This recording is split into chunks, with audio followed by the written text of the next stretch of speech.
Assalamualaikum warahmatullahi wabarakatuh. Pada kesempatan kali ini, kelompok 3 akan menyampaikan materi tentang daya dukung, di mana anggota kelompok kami ada Rimba Nur Fauzan, kemudian Censia Zafira, lalu Bella Kristina, dan Tiffany Kaputri Irawan. Pengertian umum mengenai daya dukung. Daya dukung lingkungan adalah batas teratas dari pertumbuhan suatu populasi saat jumlah populasi tidak dapat didukung lagi oleh sarana, sumber daya, dan lingkungan yang ada.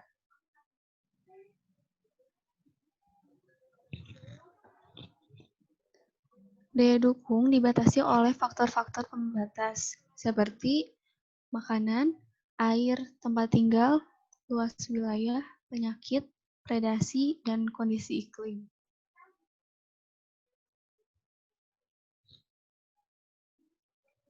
Next.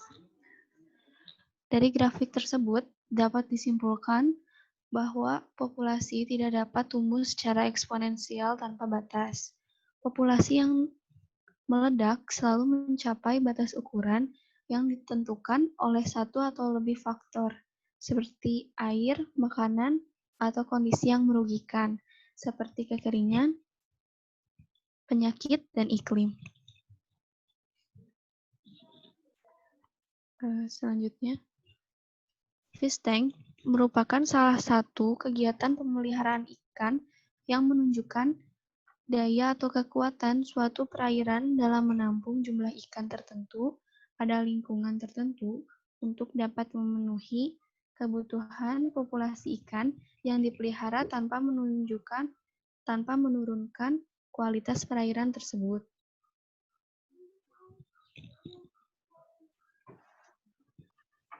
Oke, bismillahirrahmanirrahim. Sekarang kita masuk ke salah satu kasus ini yang saling bersangkutan dengan daya dukung ya. Sebelumnya perkenalkan, nama saya Rimba Nur Fauzan. Oke, di sini ada Iris Potato Famine atau di mana ada wabah kelaparan di Pulau Irlandia karena pada saat itu kondisinya ada penyakit yang menyerang ke tanaman kentang. Di mana kentang ini adalah makanan pokok masyarakat di sana. Dan sehingga si wabah penyakit tanaman kenang ini menyebar satu pulau dan menyebabkan kelaparan pada satu pulau ini. Nah, ini salah satu kasus yang mencontohkan di mana daya dukung sudah tidak mendukung lagi si populasi yang tinggal pada wilayah tersebut. Jadi, si sumber daya makanannya ini sudah tidak bisa menampung jumlah populasi di wilayah Irlandia ini. Oke, lanjut. Nah, sekarang kita masuk ke RT/RW atau rencana tata ruang wilayah. Di sini terlihat ada hierarkinya, di mana di rencana umum, di tengah, di sebelah kiri itu seharusnya ada rencana pembangunan, dan yang paling kanan itu ada rencana rinci. Nah, jadi RT/RW ini semuanya berpusat di nasional, namun patokannya ini bisa dipakai lagi ke provinsi, RT/RW provinsi, lalu masuk ke RT/RW kabupaten dan kota. Nah, dari RT/RW nasional ini dia bisa membentuk rancangan tata ruang pulau atau rancangan kawasan strategis nasional. Lalu di provinsi ada rancangan tata ruang kawasan strategis provinsi. Lalu di kabupaten dan kota itu ada rancangan detail tata ruang kabupaten atau rancangan detail tata ruang kotanya dan rancangan tata ruang kawasan strategis kabupaten atau kota. Oke, lanjut. Oke, di sini kita masuk ke RT/RW ini memuat sekitar ya ada 6 poin penting, yaitu ada tujuan, kebijakan, dan strategi penataan ruang wilayah provinsi, lalu rencana struktur ruang wilayah provinsi yang meliputi sistem perkotaan dalam wilayahnya yang berkaitan dengan kawasan perdesaan pada wilayah pelayanan dan sistem jaringan prasarana wilayah provinsi. Lalu yang ketiga, rencana pola ruang wilayah provinsi yang meliputi kawasan lindung dan kawasan budidaya yang memiliki nilai strategis provinsi. Keempat, penetapan kawasan strategis provinsi. Kelima, arahan pemanfaatan ruang wilayah yang berisikan indikasi program utama jangka menengah 5 tahunan. Yang keenam, arahan pengendalian pemanfaatan ruang wilayah provinsi yang berisi indikasi arahan peraturan zonasi sistem provinsi, arahan perizinan, arahan insentif dan disinsentif, serta arahan sanksi.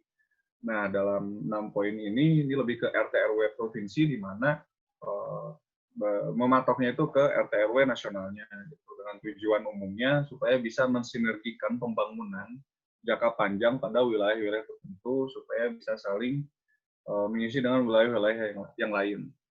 Oke, dilanjut. Kita masuk ke perhitungan ketersediaan sumber. Di sini ada 2. Yang pertama itu ada perhitungan kebutuhan sumber air baku, lalu ada perhitungan kebutuhan. Oke. Selanjutnya ada perhitungan perhitungan sumber air baku. Untuk mengetahui debit yang andal ini, yang bisa digunakan sebagai dasar untuk menentukan ketersediaan sumber air di suatu lokasi sungai. Karena tidak setiap saat debit sungai konstan, maka kita perlu mengetahui debit andalan dengan menggunakan analisa hidrologi. Debit andalan ini adalah besarnya debit yang tersedia di suatu lokasi sumber air untuk dimanfaatkan dalam penyediaan air dengan risiko kegagalan yang telah diperhitungkan. Nah, dengan tujuan untuk menentukan debit yang dianggap aman untuk memenuhi kebutuhan air baku domestik, irigasi, dan juga pengoperasian waduk. Nah, untuk menentukan metode penentuan keandalan ini, kita akan menggunakan uji statistik atau uji probabilitas dengan distribusi Weibull. Nah, tujuannya itu untuk melihat keandalan dan analisis rawatan. Nah, menentukan probabilitas setiap data itu, yang pertama, kita akan mengurutkan data dari yang terbesar sampai yang terkecil. Dan kedua, menghitung probabilitas dengan metode Weibull, dengan rumus di bawah quote. Probabilitas sama dengan I adalah nomor urut data dibagi dengan N, yaitu jumlah data yang ada ditambah 1.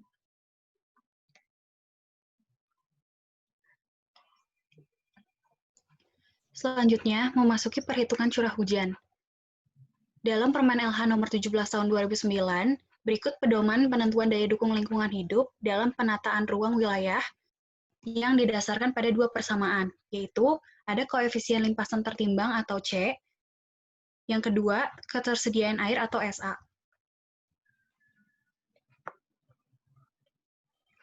Berikut adalah rumus dari koefisien limpasan tertimbang, di mana C yang merupakan koefisien limpasan penggunaan lahan I sama dengan sigma dari CR dikali dengan AI dibagi dengan sigma AI, di mana AI adalah luas penggunaan lahan I dalam satuan hektar dari data Badan Pertahanan Nasional atau BPN.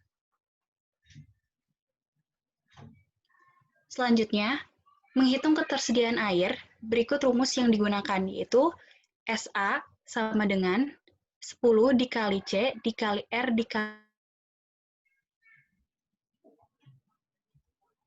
dalam satuan milimeter per bulan. Data tersebut dari Badan Meteorologi, Klimatologi, atau BMKG. Selanjutnya ada A, merupakan luas wilayah dalam satuan hektar. Dan 10 adalah faktor konversi dari milimeter HA menjadi meter. Berikutnya, memasuki perhitungan kebutuhan. Perhitungan kebutuhan dilakukan dengan tujuan untuk menghitung kebutuhan air untuk hidup layak, yaitu 1.600 meter kubik air per kapita per tahun.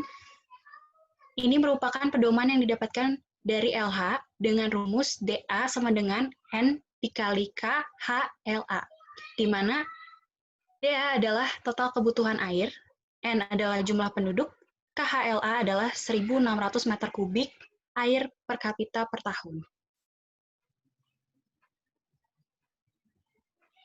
Sekian presentasi mengenai daya dukung dari kelompok 3. Terima kasih.